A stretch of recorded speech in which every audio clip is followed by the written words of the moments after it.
สภะมงคลจงเกิดแก่ท่านทั้งหลายมีสติ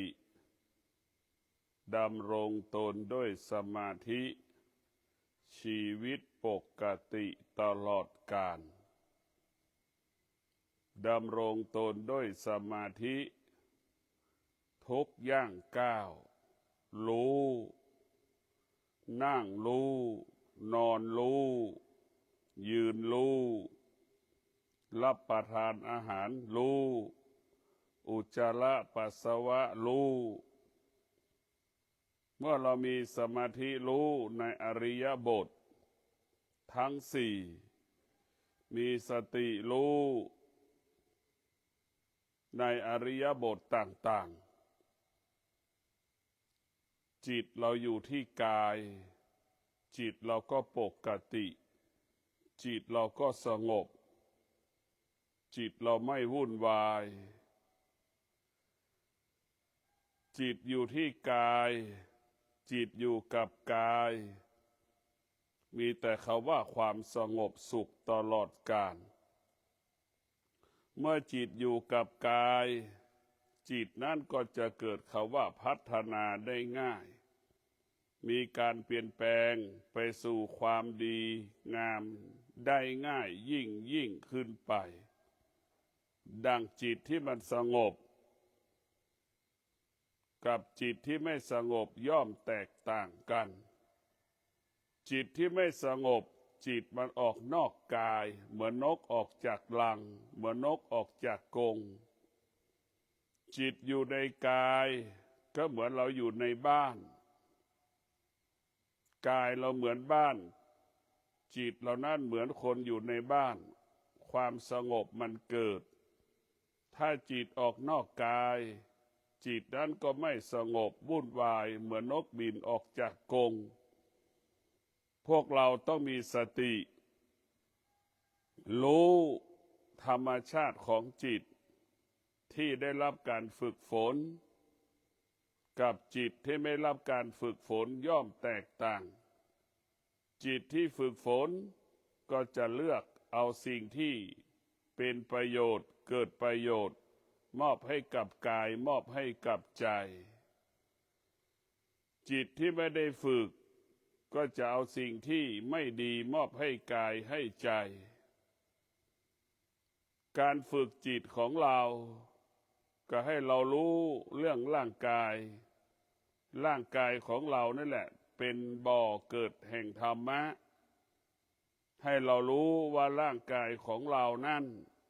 มันปรากฏการเปลี่ยนแปลงตลอดเวลา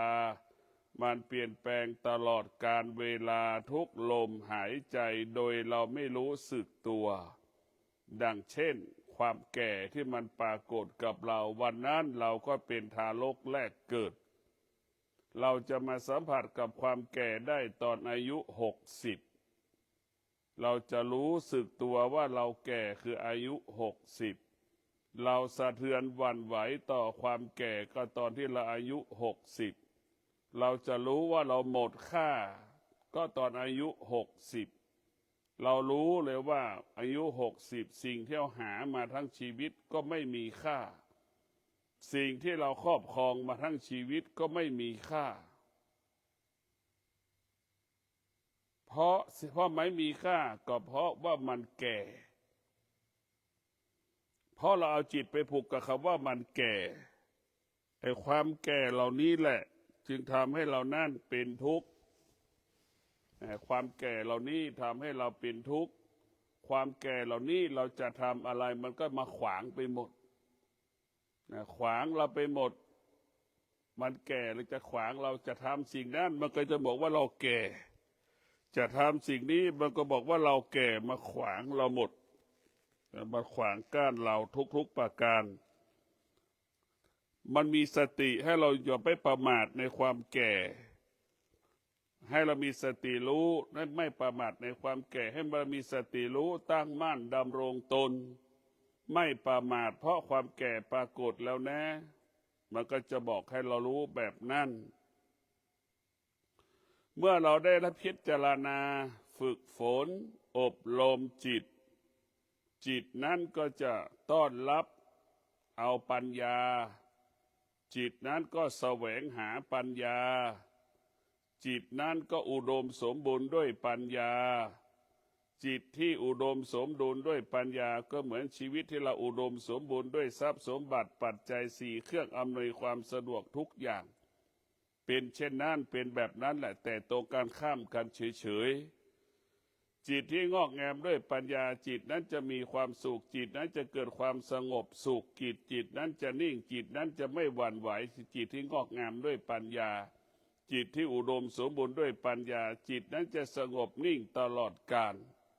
ไม่เกิดปฏิกิริยาต่อสิ่งใดสิ่งหนึ่งมันมีความอิ่มมีความเบิกบานอยู่ในใจมันตลอดเวลาอะไรจะเกิดการเปลี่ยนแปลงอะไรกระทบการกระทบกายกระทบใจของเรามันก็ไม่เกิดปฏิกิริยาเพราะสภาวะจิตที่อุดมสมบูรณ์ด้วยปัญญามันไม่หวั่นไหวมันไม่หวั่นไหวมันมั่นคงเหมือนก้อนหินมันมั่นคงเหมือนก้อนผามันก็มั่นคงเหมือนแผ่นดินใครจะเหยียบใครจะย่ำใครจะเอาอะไรมาลดบนพื้นแผ่นดินจิตที่งอกงามด้วยปัญญาก็จะมั่นคงเช่นนั้นไม่สำแดงอาการไม่เกิดปฏิกิริยาใดๆนั้นจิตที่อุดมสมบูรณ์ด้วยปัญญาจึงมีคำว่ามั่นคงดั่งแผ่นดินใครจะเหยียบจะย่ำใครจะขี้จะเยี่ยวลดใครจะอะไรไปลดบนแผ่นดินจิตนั้นที่งอกงามด้วยปัญญาก็สงบนิ่งต่อเหตุการณ์ปัญหาต่างๆปัญญาก็คือเป็นผู้รู้ความจริงผู้รู้ความจริงที่มีอยู่บนโลกใบนี้ความจริงอันเป็นจริงผู้มีปัญญานั้นจะไม่ปรุงแต่งจิตใจไม่ปรุงแต่งความคิดผู้มีปัญญาจะเข้าใจความจริงเช่นเสื้อที่เราใส่ก็คือปกหุ้มร่างกายของเราใส่เพื่อกันร้อนกันหนาวใส่เพื่อไม่ให้แมลงกัดต่อยอันนี้คือการใส่เสื้อผ้าอยู่กับความเป็นจริงถึงแม้ไม่มีเสื้อผ้าก็มีใบไม้มาปกหุ้มร่างกายก็ได้นี่แหละคือความจริงมันเป็นเช่นนี้เพราะฉะนั้นพวกเราทั้งหลายธรรมะของพระพุทธเจ้าก็คือปัญญาสอนให้เรารู้เรื่องความจริงความจริงของปัญญาก็คือให้ชีวิตเรานั้นอยู่เหนือการเปลี่ยนแปลงความจริงของปัญญาให้เราเข้าใจเรื่องการเปลี่ยนแปลงความจริงของปัญญาให้เรารู้ว่าสิ่งที่มีอยู่บนโลกใบนี้เป็นสิ่งที่ไม่ทนเป็นสิ่งที่ทนได้ยากนี่ความจริงของปัญญาให้เรารู้เรื่องความจริงของโลกว่าร่างกายของเราก็ดีโลกใบนี้ก็ดีสิ่งที่ไปอยู่บนโลกก็ดีมันไม่เที่ยงหรือมันไม่เที่ยงมันเปลี่ยนแปลงตลอดเวลาปัญญามันจะบอกให้เรารู้ความจริงของโลกว่าเป็นสิ่งที่ควบคุมไม่ได้เช่นเกิดแก่เจ็บตายเราก็ควบคุมไม่ได้ไม่ให้มันแก่ไม่ให้มันเจ็บไม่ให้มันตายเราทำไม่ได้แต่ให้ปัญญาสอนให้เราเข้าใจว่ามันเป็นเช่นนี้ของมันเป็นปกติของมันเป็นธรรมชาติของมันธรรมะเป็นของสูงธรรมชาติเป็นของต่ำพวกเราได้เข้าใจว่าธรรมะเป็นของสูงธรรมชาติเป็นของต่ำคืออะไรต่ำคือมันเปลี่ยนแปลงธรรมะของสูงมันไม่เปลี่ยนแปลงมันคงความเป็นปกติธรรมะเปรียบเสมือนกลางวันธรรมชาติเปรียบเสมือนกลางคืนเรามองไม่เห็นเพราะมันเปลี่ยนแปลงตลอดเวลาแต่ธรรมะคงความเป็นปกติตลอดเวลาไม่มีการเปลี่ยนแปลงดังเช่นน้ำมันก็เย็นเป็นปกติน้ำทั่วโลกนี่เราไปจับตรงไหนน้ำก็เปลี่ยนมันก็เย็นเป็นปกติเช่นนั้นนี่แหละคือธรรมะคือความจริงให้เรารู้เรื่องความจริงของความจริงแต่ธรรมชาตินั้นมันเปรียบเสมือนกลางคืนเรามองไม่เห็นเพราะมันปรากฏการเปลี่ยนแปลงมันแปรสภาพไปต่างๆนานาเหมือนสัตว์แต่ละชนิดก็ปรับตัวเข้ากับธรรมชาติพอฤดูร้อนมันก็จะร้อนมันก็จะปรับสีของมันเป็นสีเหลืองพอฤดูฝนมันก็ปรับร่างกายของมันเป็นสีเขียวให้ปรับกับสภาพภูมิการเปลี่ยนแปลงภูมิประเทศภูมิอากาศนั้นๆนี่แหละธรรมชาติมันจึงเกิดคำว่าเป็นของเปลี่ยนแปลงได้ตลอดเวลาเพราะฉะนั้นธรรมะของพุทธเจ้าสอนให้เรารู้เรื่องธรรมะก็คือปัญญาสอนให้รู้เรื่องความจริง ความจริงที่มนุษย์ทำไม่ได้ก็คือไม่ให้แก่ไม่ให้เจ็บไม่ให้ตายมีสิ่งเดียวที่มนุษย์ทำไม่ได้อย่างอื่นๆมนุษย์ทำได้ทุกอย่างสมปรารถนาทุกอย่างแต่มีสิ่งเดียวที่มนุษย์ไม่สมปรารถนาคือไม่ให้เกิดไม่ให้แก่ไม่ให้เจ็บไม่ให้ตายนี่ทำไม่ได้นี่คือเป็นสิ่งที่มนุษย์ทำไม่ได้อะไรโลกจักรวาลนี้มนุษย์ทำได้หมดสร้างดาวอวกาศไปสู่ดวงจันทร์ดวงอังคารโลกทำได้หมดแต่มนุษย์ทำไม่ได้ก็คือไม่ให้แก่ไม่ให้เจ็บไม่ให้ตายมนุษย์ทำไม่ได้เราก็จะบอกแล้วว่าธรรมชาติเป็นความรู้ขั้นต่ำธรรมะเป็นความรู้ขั้นสูงธรรมะแสดงว่าคนทั้งหลายที่อยู่ทั้งโลกเป็นความมีความรู้ขั้นต่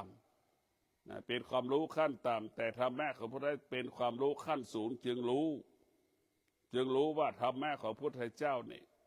ยิ่งใหญ่กว่าธรรมชาติมนุษย์ทั้งหลายเอาธรรมชาติมาเป็นครูเป็นอาจารย์ลอกแบบธรรมชาติก๊อปปี้ธรรมชาติเอาธรรมชาติมาเป็นหลักในการดำเนินชีวิตก็ถือว่าเป็นสิ่งที่ดีธรรมชาติมันเป็นครูของเราเป็นอาจารย์ของเรามันสอนให้เรารู้ร้อนก็ให้เรารู้หนาวก็ให้เรารู้เช่นนั้นเราก็ให้ธรรมะของพระพุทธเจ้าก็สอนให้เราอยู่กับธรรมชาติให้ได้ร้อนก็อยู่กับมันให้ได้หนาวเย็นก็ปรากฏให้เราอยู่กับมันให้ได้นี่ธรรมะก็คือสอนให้เราอย่างนี้สอนให้เรารู้เรื่องอยู่กับความเป็นจริงให้ได้ถ้าเราจะเข้าถึงธรรมะได้เราต้องฝึกจิตของเราฝึกนั่นมาจิตเราจะละเอียดเหมือนมะม่วงสุกนะจิตที่ฝึกจิตมันจะละเอียดเหมือนมะม่วงฝึกเหมือนมะม่วงสุกจิตที่ไม่ได้ฝึกมันก็จะหยาบอย่างมะม่วงมันดิบแต่มันจะเห็นความจริงไม่ชัดเจนดังที่เรารู้แล้วก็ไม่รู้เหมือนเรารู้แล้วก็ร้องไห้เสียใจก็คือไม่รู้อยู่ดีแต่ถ้ามะม่วงมันสุกจิตมันละเอียดมันก็จะละเอียดเมื่อจิตมันละเอียดมันก็สุขุมรอบคอบคิดก็สำเร็จพูดก็สำเร็จกระทำการใดก็สำเร็จเมื่อจิตละเอียดกับจิตไม่ละเอียดมันก็ย่อมแตกต่างกันผู้ที่ฝึกจิตมันก็จะละเอียดขึ้นคำว่าละเอียดก็คือมีสมาธิขึ้นตาเห็นรูปก็ละเอียดหูสัมผัสกับเสียงมันก็จะรู้อย่างละเอียดจมูกสัมผัสกับกลิ่นมันก็ละเอียดมันจะละเอียดคำว่าละเอียดตรงนี้ก็คงหมายถึงความจริงรู้ความจริงเข้าถึงความจริงเช่นตาเห็นรูปก็เห็นเฉยๆเห็นว่าควายก็คือเป็นควายเห็นว่าควายมันเดินก็รู้ว่าควายมันเดินเห็นควายมันตายก็รู้ว่าควายมันตายไม่มีเหตุผลใดๆทั้งสิ้นรู้เฉยๆจมูกหูสัมผัสกับเสียงก็รู้ว่าเป็นเสียงเฉยๆเราจะไม่สนใจว่าเป็นเสียงหญิงเสียงชายนี่จะเป็นเสียงเด็กเสียงคนแก่เราจะไม่สนใจเราสนใจแค่เสียงนี่แหละคือรู้เฉยๆเราจะไม่ยึดติดในตัวรู้เราจะไม่สงสัยในตัวรู้มันจะทำให้หลงทางหลงผิดปัญญาจะสอนให้เรารู้ว่ากลิ่นเน่าของเหม็นก็ให้เรารู้เฉยๆว่ามันเน่ามันเหม็นเราก็ไม่ต้องสงสัยว่าเป็นปลาเป็นหมูเป็นหมาเราก็ไม่ต้องเข้าไปสงสัยว่ามันตายเราไม่ต้องไปสงสัยมันให้เรารู้เฉยๆนี่แหละรู้ตามความเป็นจริงมันรู้ตามความเป็นจริงลิ้นสัมผัสกับรสชาติอาหารก็ให้เรารู้เฉยๆกายและสัมผัสร้อนหนาวก็รู้เฉยๆจิตมันรู้สึกร้อนหนาวก็ให้มันรู้เฉยๆรู้ทุกอย่างด้วยปัญญารู้ตามความเป็นจริงรู้ทุกอย่างนะด้วยปัญรู้ตามความเป็นจริงรู้ด้วยปัญญาเช่นให้เราอดทนต่อฤดูร้อนปรากฏให้เราอดทนมันก็ปัญญามันก็จะบอกให้เราอดทนเดี๋ยวมันก็หายไปอย่างเงี้ยความหนาวเย็นปรากฏปัญญาก็บอกให้เราอดทนนะเดี๋ยวมันก็จะหายไปความร้อนความหนาวฝนมันตกก็บอกให้เราอดทนก็เดี๋ยวมันก็หายไปเองมันจะบอกให้เรารู้ตัวปัญญามันจะบอกให้รู้ว่าสรรพสิ่งทั้งหลายที่เราสัมผัสรู้สึกอยู่ทางอายตนะตาหูจมูกลิ้นกายใจมันไม่เที่ยงมันเป็นทุกข์มันเป็นอนัตตาทั้งสิ้นสิ่งเหล่านี้เราไม่ควรไปยึดติดยึดมั่นสิ่งที่มันปรากฏที่ตาที่หูที่จมูกที่ลิ้นที่กายมันไม่เที่ยงสิ่งที่เราสัมผัสผัสสะทั้งหลายไม่ว่าตาหูจมูกลิ้นกายใจที่เราสัมผัสมันก็ไม่เที่ยง สิ่งที่เรารู้สึกนึกคิดมันก็ไม่เที่ยงทั้งสิ้นเหมือนเราคิดไม่จบไม่สิ้นนั่นแหละคือมันไม่เที่ยงเพราะฉะนั้นธรรมะของพระพุทธเจ้าก็คือปัญญาหยุดความคิดของเราด้วยปัญญาหยุดความคิดของเราด้วยว่าปัญญาหยุดความรู้สึกสารพัดความรู้สึกด้วยปัญญาหยุดความอยากด้วยปัญญาหยุดความอยากด้วยปัญญาหยุดความโลภความโกรธความหลงด้วยปัญญาปัญญาจะเป็นผู้หยุดทุกอย่างเพราะเราขาดปัญญาเราถึงคิดมโนปรุงแต่งอยู่ตลอดเวลาไม่มีวันจบสิ้นเหมือนเราเอาไก่ไปปรุงอาหารเหมือนเอาปลาไปปรุงอาหารไม่รู้ได้กี่หมื่นรสชาติคนทั้งโลกกินไก่กินปลานึกดูนี่มันมีเอาปลาเอาไก่ไปปรุงอาหารเป็นหมื่นรสชาติมันไม่จบมันไม่สิ้นแต่เรามีปัญญาเราจะรู้เราจะไม่ติดในรูปเราจะไม่ติดในกลิ่นในรสเราจะติดในปลาในไก่กินแค่ให้มันอิ่มเลี้ยงร่างกายให้มันเกิดประโยชน์เป็นประโยชน์กินแล้วมีประโยชน์ต่อร่างกายนี่คือปัญญามันจะสอนให้รู้เรื่องความเป็นจริง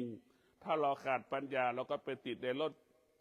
ไปติดในกลิ่นของอาหารไปติดในรสชาติของอาหารนี่แหละปัญหาโลกแตกของมนุษย์ท้ายสุดเราไม่กินพอไม่กินก็ตายเพราะไม่กินพอเรากินมันถูกต้องจมูกกินลิ้นรสมันถูกต้องกับลิ้นแล้วก็กินจนที่สุดแล้วก็ตายเพราะกินอีกเพราะเราไปติดในรสชาติของอาหารเราไปติดในกลิ่นก็กินจนท้องแตกตายกินจนเป็นนำมาซึ่งโรคสารพัดโรคนี่แหละคือตายเพราะกินกับตายเพราะไม่กินมนุษย์ทั้งหลายก็เป็นเช่นนี้พวกเราทั้งหลายปัญญามันจะสอนให้เราอยู่กับความเป็นจริงปัญญาจะสอนให้เราอยู่กับความเป็นจริงให้เราใช้ความอดทนอยู่กับชีวิตของเราใช้วิริยะภาคเพียรอยู่กับชีวิตของเรามีสัจจะใช้สนิสังนี้อยู่กับชีวิตของเราเมื่อเรามีสัจจะวิริยะขันติชีวิตเรามั่นคงตลอดกาลชีวิตเราสำเร็จตลอดกาลชีวิตเรามีความสุขตลอดกาลเหล่าพระอรหันต์ทุกรูปเหล่าผู้ปฏิบัติธรรมมาแล้วหรือผู้กำลังเริ่มต้นปฏิบัติธรรมก็ต้องมีสัจจะวิริยะขันติคำว่าสำเร็จถึงจะเกิดพระอรหันต์ทุกรูปก็จะประกอบไปด้วยสัจจะวิริยะขันติจึงได้เป็นพระอรหันต์พระพุทธเจ้าทุกพระองค์ก็เป็นเช่นนี้สัจจะวิริยะขันติก็จะประกอบไปได้จึงเกิดคำว่าสำเร็จถ้าเราขาดสัจจะวิริยะขันติคำว่าสำเร็จไม่เกิดไม่มีโอกาสได้เป็นพระพุทธเจ้าไม่มีโอกาสได้เป็นพระอรหันต์ไม่มีโอกาสได้บรรลุธรรมเห็นธรรมไม่มีโอกาสได้เรียนรู้เรื่องธรรมเพราะเราไม่มีวิริยะภาคเพียรเราขาดความอดทนเราก็ไม่รู้ความจริงเห็นความจริงเมื่อเราต้องการรู้ความจริงเห็นความจริงเราต้องมีสัจจะวิริยะขันติเราก็จะพบแต่ความจริงเท่านั้นสิ่งเหล่านี้เป็นหลักมันเป็นหลักที่เราต้องการรู้ความจริงต้องประกอบด้วยสัจจะวิริยะขันติในสัจจะก็ประกอบด้วยความอดทนในสัจจะก็ประกอบไปด้วยความวิริยะภาคเพียรในตัวขันติวิริยะภาคเพียรก็ต้องประกอบด้วยสัจจะมันจะเกื้อกูลกันหมดเรียกว่าทฤษฎี3 ขา4 ขามันจะเกิดคำว่ามั่นคงเพราะฉะนั้นพวกเราทั้งหลายปัญญานี่แหละเมื่อเรามีปัญญาแล้วมันจะมีสัจจะเมื่อเรามีปัญญาเราจะมีความอดทนเมื่อเรามีสัจจะและเมื่อเรามีปัญญาแล้วเราจะมีวิริยะภาคเพียรเกิดขึ้นในตัวมันเองโดยกฎของธรรมชาติกฎของธรรมะมันจะเกิดขึ้นเองโดยอัตโนมัติมันไม่เหมือนธรรมะของพระพุทธเจ้านะมันจะเชื่อมโยงกันหมดมันไม่มีสิ่งใดสำคัญกว่าสิ่งใดเราจะเห็นได้ว่าตั้งแต่ศีลเนี่ยอยู่กับเราตลอดเวลาเราขาดศีลเมื่อไหร่เราก็ขาดการเป็นมนุษย์เมื่อเราขาดศีลเมื่อไหร่ความมั่นคงการเป็นมนุษย์ก็เกิดความไม่มั่นคงก็เกิดขึ้นทันทีเพราะฉะนั้นการปิดศีลจะทำให้เรามั่นคงในการเป็นมนุษย์มั่นคงในการเป็นนักบวชมั่นคงในอาชีพหน้าที่ตำแหน่งการงานต่างๆนี่เพราะฉะนั้นพวกเราทั้งหลายศีลนั้นมันกำหนดควบคุมการเป็นมนุษย์การเป็นนักบวชการเป็นหญิงการเป็นชายการเป็นนักพจน์นักบวชการเป็นพระภิกษุสงฆ์สามเณรเนี่ยการเป็นเจ้าฟ้ามหากษัตริย์เป็นบุคคลต่างๆที่มีอำนาจหน้าที่เนี่ยศีลจะกำหนดควบคุมเรานี่แหละจะทำให้คำว่ามั่นคงจะเกิดขึ้นได้เพราะศีลจึงเป็นบ่อเกิดแห่งความมั่นคงเป็นรากเหง้าของพระพุทธศาสนาเป็นรากแก้วของพุทธศาสนาเป็นหลัก ของพระพุทธศาสนาถ้าไม่มีศีลแล้วพระธรรม84,000พระธรรมขันธ์เกิดไม่ได้เกิดขึ้นไม่ได้เราจะรักษาพระธรรมก็ต้องได้รักษาศีลเราจะเข้าถึงพระธรรมเราก็จะเป็นต้องรักษาศีลศีลก็คือพาหนะที่จะนำพาเราไปสู่พระธรรมให้ได้ถ้าเราขาดศีลเมื่อไหร่เราก็ไม่มีโอกาสได้เรียนรู้ถึงพระธรรมพระธรรมมันจะไม่เกิดศีลเปรียบเสมือนตะกร้าพระธรรมก็เปรียบเสมือนวัตถุสิ่งของที่อยู่ในตะกร้าพระธรรม84,000ขันธ์ที่เราพูดทุกวันก็ต้องประกอบไปด้วยศีลเช่นศีล5ข้อที่4สื่อสารความจริงของชีวิตสื่อสารความจริงของโลกนี่ศีล5ของพระพุทธเจ้าคำพูดที่เราพูดธรรมะประกอบไปด้วยศีลล้วนเป็นความจริงล้วนเป็นความจริงทุกประการคนฟังก็รู้ว่าเป็นความจริงนี่ถ้าเราพูดเรื่องเอาศีลมาเป็นกำกับในการพูดเราก็จะรู้ว่าเราพูดทุกครั้งล้วนเป็นความจริงทุกครั้งความจริงของเราก็คือความจริงของโลกความจริงของโลกก็คือความจริงของเรามันเป็นสิ่งเดียวกันไม่มีสิ่งไหนมันไม่สำคัญเหมือนตาเรามันเจ็บ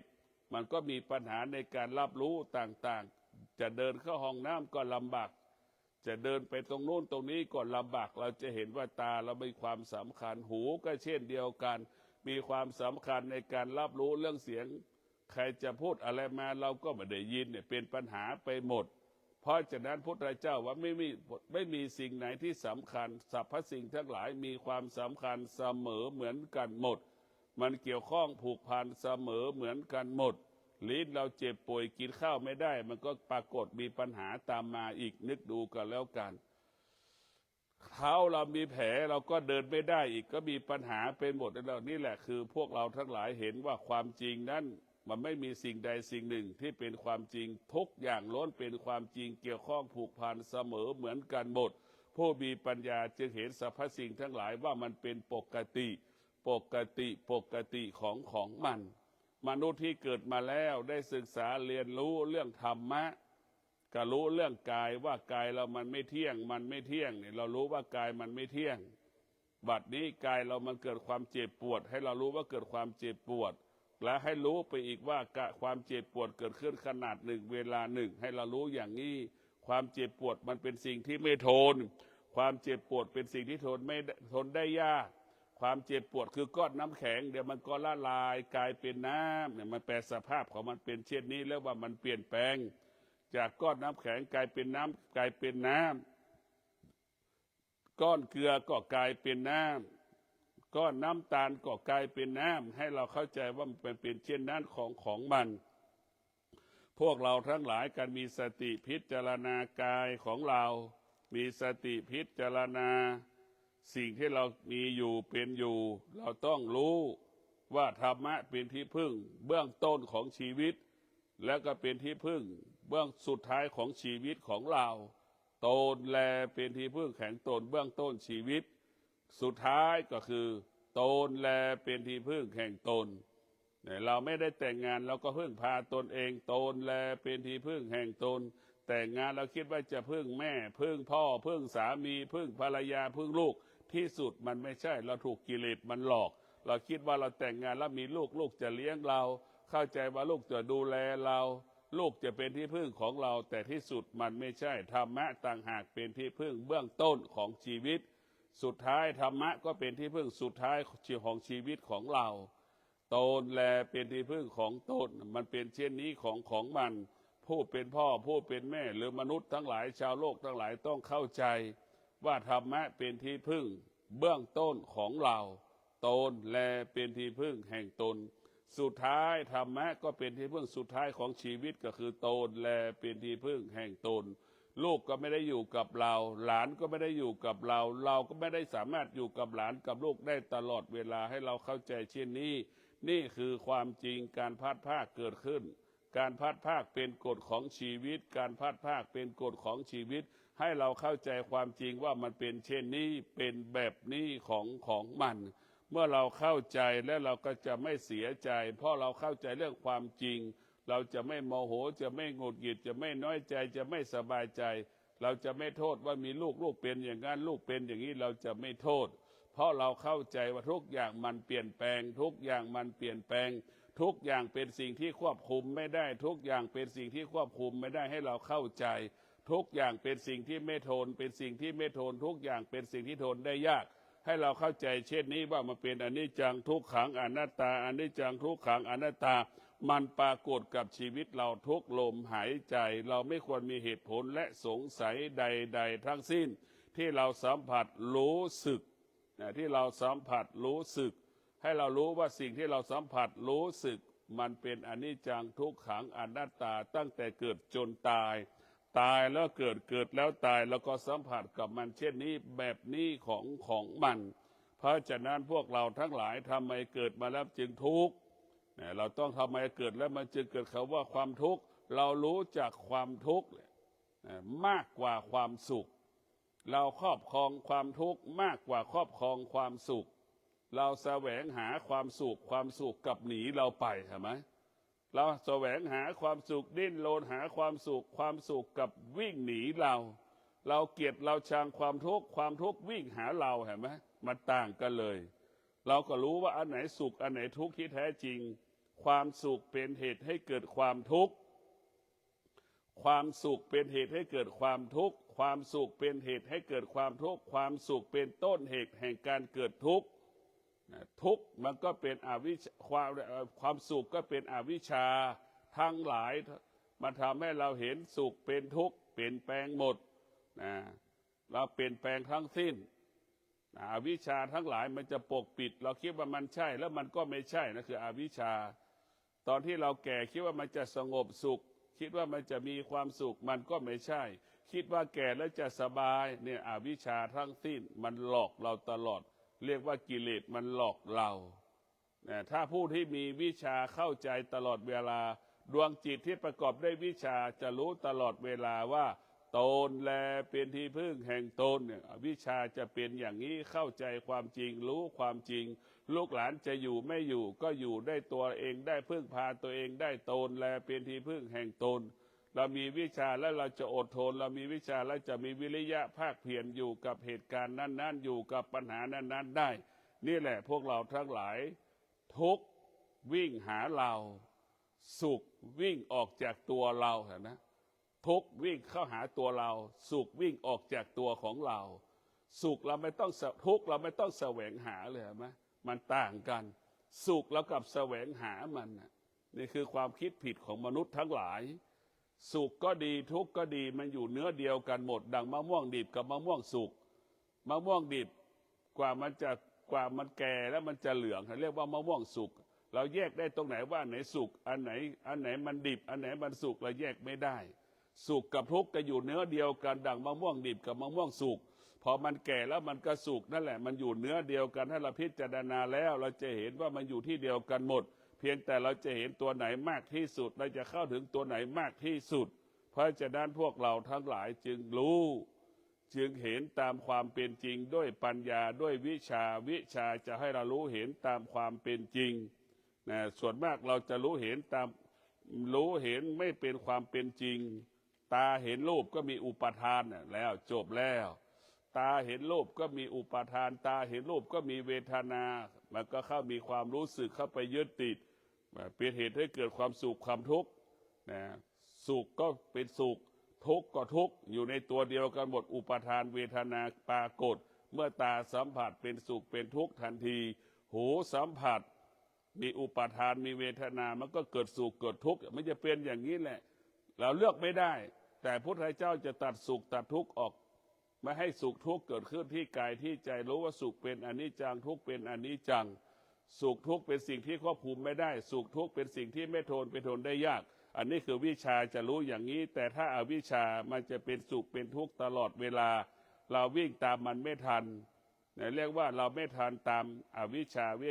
านี่มันแปลงร่างแปลงตัวเหมือนละครบทหนึ่งแสดงละครเป็นพระเอกนางเอกเป็นพ่อพระเอกเป็นพ่อนางเอกเป็นคนใช้เป็นลูกจ้างเป็นนายจ้างเป็นผู้ร้ายนั่นแหละมันแสดงละครหลอกเราตลอดเวลามันหลอกเราให้เราสุขใจเราก็หลงไหลมันชื่นชมมันหลอกให้เราทุกข์ใจแล้วก็เกลียดชังมันเนี่ยมันจะเป็นอย่างนี้ทำให้เราเกลียดชังมันแต่มันก็เป็นเช่นนี้เนี่ยคือชีวิตเราอยู่ภายใต้กระสุขทุกข์มันเป็นหลอกเราตลอดเวลา ถ้าชีวิตเราดวงจิตเราประกอบด้วยวิชาและประกอบด้วยปัญญาแล้วสุขทุกข์ไม่มีค่าสุขทุกข์ไม่มีความหมาย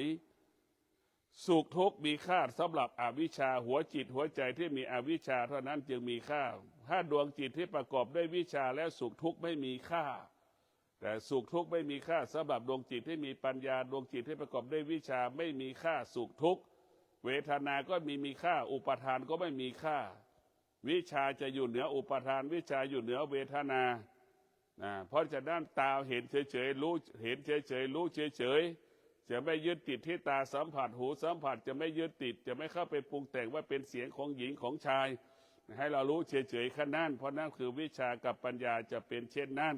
ให้เรารู้เรื่องความจริงเห็นความจริงเพราะฉะนั้นความจริงที่มันปรากฏมันก็ปรากฏเป็นปกติของมันเพราะมันเป็นอนิจจังทุกขังอนัตตาทั้งสิ้นธรรมะของพระพุทธเจ้าสอนให้เราอยู่กับความเป็นจริงสอนให้เราอยู่กับความเป็นจริงคือให้เรามีสติไม่ประมาทมีสติไม่ประมาทมีสติไม่ประมาทมีสติพร้อมที่จะแก้ไขสิ่งที่เป็นอกุศลเกิดขึ้นที่กายที่ใจของเรามีสติที่จะปลดเปลื้องอารมณ์เล่าร้อนรุ่มร้อนออกไปจากชีวิตของเรามีสติที่จะดับความโลภความโกรธความหลงโทสะโมหะโลภะโทสะโมหะให้ออกไปจากกายจากใจของเรามีสติก็เหมือนคนที่ดับเพลิงเห็นไหมไฟมันไหม้ช่างดับเพลิงเห็นไหมเราก็เอาน้ำไปดับไฟนั่นแหละสติก็คงมีก็คือรู้ที่จะมีสติรู้ที่จะไม่ประมาทมีสติรู้พร้อมที่จะแก้ไขอยู่ตลอดเวลาสิ่งใดที่มันเกิดขึ้นเราจะต้องพิจารณาด้วยสติใช้สติสตินี่แหละจะรักษาจิตของเราสตินี่แหละจะเป็นผู้พัฒนาจิตของเราสตินี่แหละจะเป็นผู้ควบคุมจิตของเราเมื่อจิตของเราประกอบไปด้วยสติจิตนั้นจะมีพลังและมีอานุภาพเหมือนช้างเราก็จับได้เพราะเรามีสติเรามีสติควบคุมจิตนั้นก็จะมีคำว่าอดทนวิริยะภาคเพียรเราจึงสามารถจับช้างได้ควบคุมช้างได้นั่นแหละอานุภาพของธรรมะจะทำให้เรายิ่งใหญ่กำลังของธรรมเนี่ยยิ่งใหญ่กว่ากำลังของอื่นๆธรรมเนี่ยกำลังยิ่งใหญ่มากที่สุดไม่มีวันจบสิ้นพลังงานมันยังมีคำว่าหมดแต่พลังของธรรมะไม่มีคำว่าหมดพลังงานมันหมดสิ้นไปในที่สุดแต่พลังธรรมะยิ่งใช้ยิ่งเกิดยิ่งเพิ่มมีเรื่อยๆไม่มีคำว่าหมดสิ้นไปมันเป็นธรรมเรียกว่าพลังงานบริสุทธิ์ธรรมะเป็นพลังงานบริสุทธิ์มันเกิดขึ้นที่กายที่ใจของเราจะต้องศึกษาเรียนรู้มีสติที่จะแสวงหาปัญญามีสติที่จะหาวิธีการดับทุกข์มีสติที่จะดับสุขมีสติจะไม่ให้สุขไม่ให้ทุกข์เกิดขึ้นเราต้องมีสติพิจารณาสุขก็ดีทุกข์ก็ดีพอใจไม่พอใจสิ่งเหล่านี้มันเป็นอนิจจังทุกขังอนัตตาเราจะดับเราจะระงับเราจะยุติไม่ให้มันเกิดขึ้นที่กายที่ใจทุกวันนี้มันปรากฏตลอดเวลาสุขทุกข์ปรากฏแทบทุกชั่วโมงพอใจไม่พอใจเกิดขึ้นแทบชั่วโมงเพราะเราไม่มีสติหรือสติเราอ่อนแอไปไม่เท่าทานสิ่งเหล่านี้ที่มันปรากฏสุขเกิดเราก็หลงมันทุกข์เกิดเราก็เกลียดมันพอใจก็มีความสุขไม่พอใจก็มีความทุกข์เราเป็นอย่างนี้แบบนี้อย่างนี้แหละถึงทำให้เรานั้นอ่อนแอหวั่นไหวตลอดเวลาหาแก่นสารไม่ได้เราหาแก่นสารไม่ได้ชีวิตเราจะมีแก่นและมีสาระได้ก็ประกอบด้วยวิชาและปัญญาทำให้รอบรู้วิชาให้เรารู้เรื่องความจริงปัญญาก็รู้เรื่องความจริงเท่านั้นเราจะยึดมั่นถือมั่นความจริงตนแลเป็นที่พึ่งแห่งตนเราจะยึดมั่นตนแลเป็นที่พึ่งแห่งตนไม่มีใครเป็นที่พึ่งของใครได้มีแต่ตัวเองเท่านั้นเป็นที่พึ่งของตนเราแก่เราเจ็บเราตายเราก็ไม่ห้ามเราต้องรู้จักสิ่งเหล่านี้เราต้องรู้จักคำว่าเกิดแก่เจ็บตายเมื่อเกิดแก่เจ็บตายปรากฏกับเราก็ไม่ควรเอาเกิดแก่เจ็บตายเพราะอย่างนี้ฉันถึงแก่เพราะอย่างนี้ฉันถึงเจ็บเพราะอย่างนี้ฉันถึงตายไม่ควรมีเหตุผลเกิดแก่เจ็บตายทั้งสิ้นเข้าใจว่าเป็นปกติดวงจิตที่มีปัญญาดวงจิตที่ประกอบด้วยวิชาก็จะไม่มีเหตุผลไม่สงสัยคำว่าแก่คำว่าเจ็บคำว่าตายที่มันปรากฏตรงกันข้ามดวงจิตที่ขาดปัญญาดวงจิตที่เป็นอวิชชาขาดปัญญาจะมีเหตุมีผล คำว่าเกิดคำว่าแก่คำว่าตายเพราะอย่างนี้ฉันถึงแก่เพราะอย่างนี้ฉันถึงเจ็บเพราะอย่างนี้ฉันจึงตายเนี่ยอันนี้แหละจึงเป็นอย่างนี้อย่างนี้เพราะเราขาดดวงจิตที่มีวิชาอวิชชาก็จะเป็นเช่นนั้นหลงทางหลงผิดเข้าใจผิดไม่มีวันจบสิ้นท่านทั้งหลายมีสติศึกษาเรียนรู้เรื่องธรรมะว่าด้วยความจริงของชีวิตธรรมะว่าด้วยความจริงของโลกใบนี้มันเป็นเช่นนี้เป็นแบบนี้โลกใบนี้ประกอบไปด้วยน้ำมันก็เย็นให้เรารู้ว่าน้ำเป็นปกติของโลกมันเย็นอยู่ในรู้ความจริงว่าโลกใบนี้ประกอบไปด้วยน้ำของน้ำก็คือเย็นให้เราเข้าใจโลกมันนี้ประกอบไปด้วยไฟมันก็ร้อนอย่างนี้ให้เรารู้ว่ารู้ความจริงของโลกให้เข้าใจความจริงของโลกทุกคนเกิดมาเพื่อแก่เพื่อเจ็บเพื่อตายนี่คือความจริงของโลกทุกคนเกิดมาแล้วเพื่อการพัดภาคนี่คือความจริงของโลกให้เราเข้าใจทุกคนเกิดมาแล้วเกิดคำว่าการเปลี่ยนแปลง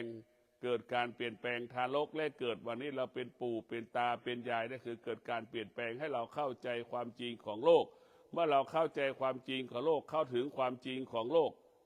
จิตเราก็ปกติตลอดกาลขอเจริญพร